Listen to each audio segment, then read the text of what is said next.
So, this is Louis, otherwise known as the man that is going to try to not make this commentary an hour long so I can actually edit it down and get it up in a relatively short amount of time. And I am here to celebrate our naturalized citizens, our paper Americans, who are continuously apprehended for spying on behalf of the Chinese government. So we're back once again with another Chinese national who has been naturalized as an American citizen who went on to spy for China for who knows how long. That is the problem with this particular story, in that they can't prove exactly what he handed off. They can't prove how long he was a spy. They can't even prove that he really was a spy, just that he engaged in espionage. But I would say that there's a very good chance that if he was set and prepared to do what he did in the situation, he was probably a spy for a certain amount of time. And he was an employee of Raytheon, which is a major defense contractor in the United States. He was an employee of theirs for 10 years. And so it's a matter of, well, how long was he a spy? How long was he actually here? I'm not even sure. But the fact is that in the end, he got caught, as so many of these idiots do. It seems like China is not sending their best in terms of espionage, at least for the time being, until they get smart and realize how to do it. And then we're fucked. But until then, these people aren't very bright. And in the same instance, we caught this guy stone cold. And he's going to prison for, 38 months. Which is just a little bit over 3 years. If you read the National Review article, which was like one of 3 articles I found on this total, they say 6 years and 2 months. I don't know how you get 6 years and 2 months out of 38 months, but he's going to jail for a little bit over 3 years, just going off of the math in my own head. So that to me is not long enough. That is not a proper deterrence for spying, for espionage, even though the Justice Department is like bragging, like, oh yeah, we got this motherfucker to plead guilty, and he's going to jail for 3 whole fucking years, and he's still an American. He's still here. He's going to continue being a paper American for however long he has left to live. And there is no impetus, as far as I can tell, to deport this motherfucker, despite the fact that he is a spy. He is a spy for the Chinese government. And we have convicted him for spying. And yet, as far as I know, he's a paper American, so that means he gets to stay. And that is really the focal point of this commentary, because once upon a time I used to do newscasts as streams. I did those pretty regularly. And this was a frequent story that I would cover. Every time I saw one of these stories, I would do my best to cover it. And in the time that I did newscasts over the period of like 2 years, I probably saw at minimum half a dozen to possibly a dozen individual stories. And I believe that this is another, unique case of another Chinese national who is a naturalized American citizen who was caught red-handed engaging in espionage on behalf of China. And in one of these articles, it was the National Review one, they end the article by saying, like, there's another story of some, they say Tibetan, but I'm just going to say Chinese because they're all Chinese to me. Another Chinese national in the United States, in New York. He was a cop, and he was engaging in espionage on other Chinese people in the United States on behalf of China. So this is yet another paper American. And he was a veteran. Ooh, he was a veteran. But in reality, you have to understand that, unfortunately, as it is, just because you are a paper American, you're an American on paper, it doesn't mean that you are loyal to the United States. Even when you're a cop, even when you were a Marine and you served this country, it doesn't mean that you are loyal to this country. And that is just one of the hard truths that no one wants to admit to, that one of the results of our gratuitous laws around immigration is that we are letting in a cavalcade of spies and soon-to-be spies and potentially, who knows? I mean, who knows, who we're letting in and what they're a part of and why they're here, what their objectives are. I mean, we could be letting in fucking sleeper cells. We could be letting in terrorists that will act when called upon by the Chinese government. The Chinese, whether it's now or then, have always been known for their brutality. And I don't really think that it behooves us to be a society of massive pussies, a society that views compassion as a virtue. I don't think that it helps us against this continuous problem, this demonstrable problem, of importing Chinese nationals who go on to spy on behalf of the Chinese government.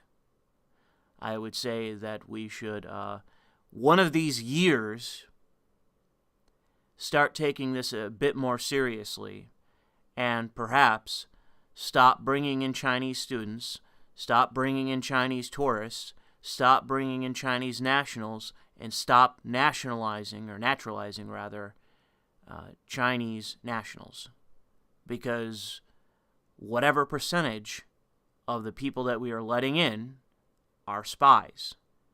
And are they spying on, our technology and food preservatives? Are they spying on how to properly carbonate cola or some soda pop? Is that what they're spying on? Or are they all going to major defense contractors and getting access to the most critical technology related to our defense, our nation's defense? Because in this case, with good old, Wei's son, he got caught trying to bring information and detail specs related to our missile defense systems to the Chinese government. And there's a blurb, I believe, in the Breitbart article talking about how this is one of the things that China is trying to get their hands on, that they want access to our missile defense technologies. The question is, do they want access to our missile defense systems, the specs, the blueprints to our missile defense systems? Do they want access to that information because they want to build their own for defensive purposes? Or is it that they want access to those things so that they are better able to murder all of us and destroy our nation using intercontinental ballistic missiles? I would say that if you have any opinion but the latter, you are an idiot. Because as it was with the Russians, one of the first things that they developed was the ability to ensure mutual destruction should we launch nukes against them. And if we attacked them with nuclear weapons, they would have the capacity to retaliate so that the end result would be mutually assured destruction. We developed the same technology. With China, what they want is the ability to create intercontinental ballistic missiles that will be able to slip through our defenses. That is their objective, so that they can then go on to threaten us with that technology. The same as it was during the Cold War. I've been saying for quite a while now that we are sleepwalking into yet another Cold War between us and China.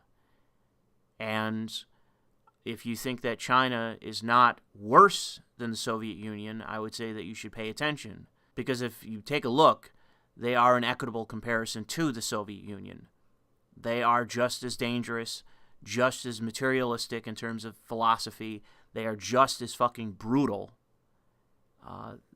They are engaging in a genocide in their own nation, and everyone is reported on that, so it's not like I'm just saying that to be hyperbolic. They are engaging in a genocide in their own nation. These people, in terms of how they act, even what is allegedly their own citizens, their own people, for the purposes of hegemony within their own borders, they are willing to genocide people. What do you think they're going to do to us? We're not them. So what do you think they're going to do to us? That is the problem, is that while we are falling over ourselves to not even say something that sounds racist, they are racial supremacists for what is, I guess, called Han Chinese. They are racial supremacists there. And if they don't like your race, they will fucking genocide you. You compare that to the United States, like I just said, we're falling all over ourselves. Our entire society is. We're all tripping over one another to try to avoid being seen as racist in thought or speech. Not even in terms of action, but saying bad words or being perceived as being racist. That's our retarded, weak society. I say that with the intention that we understand our enemies in the world, that they are not us, that they do not agree with us in terms of our beliefs, our philosophy, the rest of it. They are not us.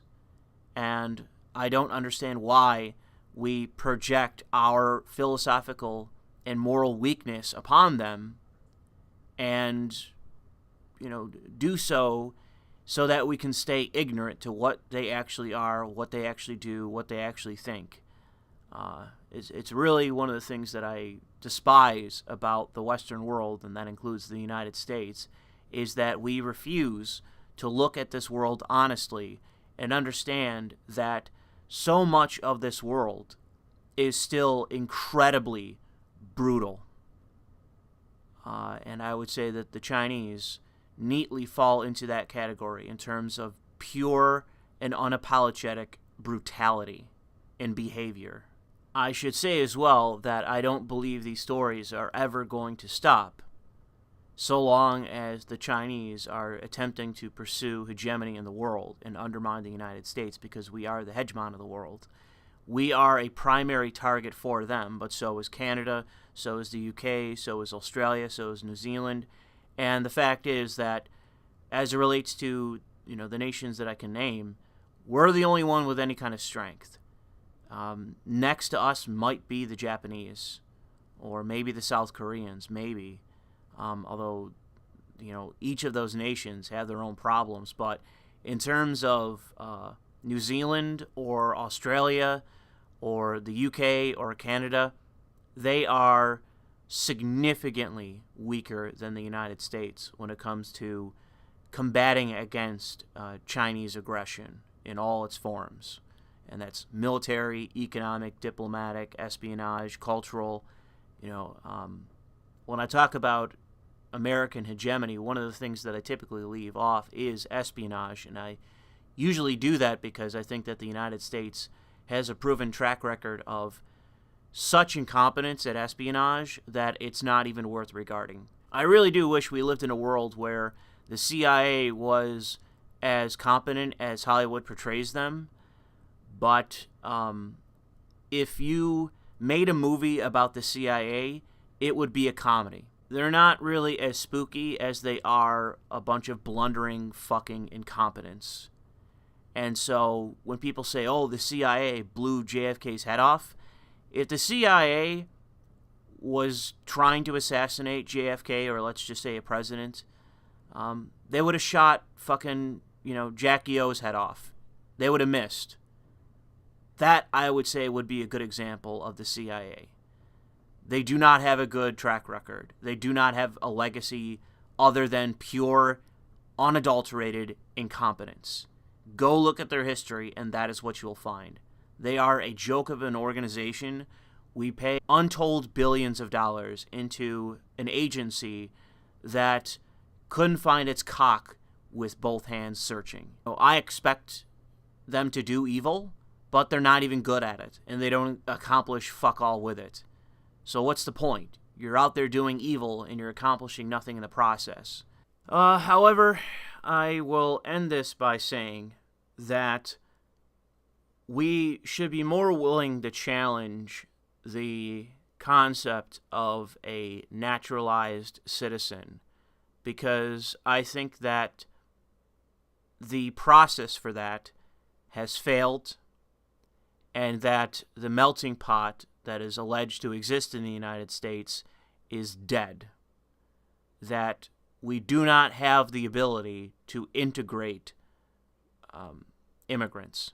It's not to say that I am just in principle against immigration, but I believe that over time we have lost our ability to get these immigrants to view themselves as Americans, and even when they are members of the military, they are still not loyal to this country.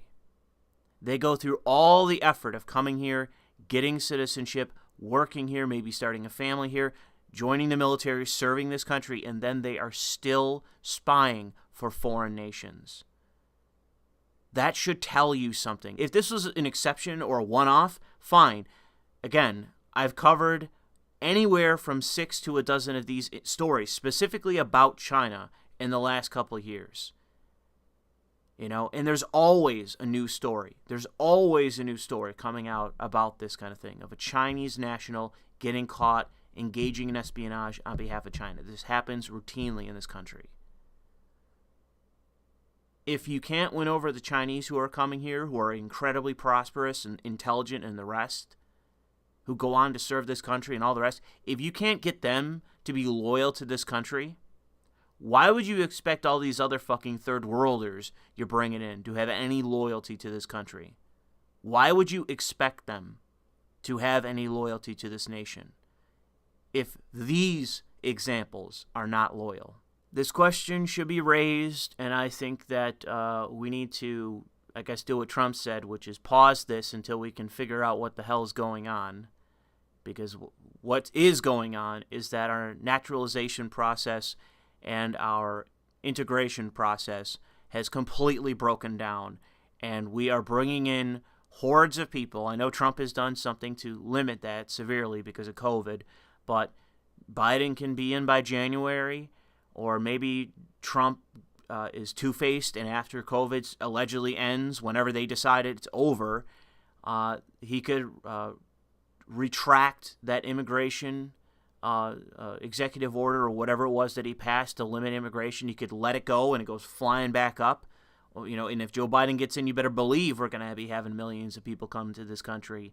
People are obviously going to call us racist in response to this, but I would say that, you know, I question your loyalty to the country.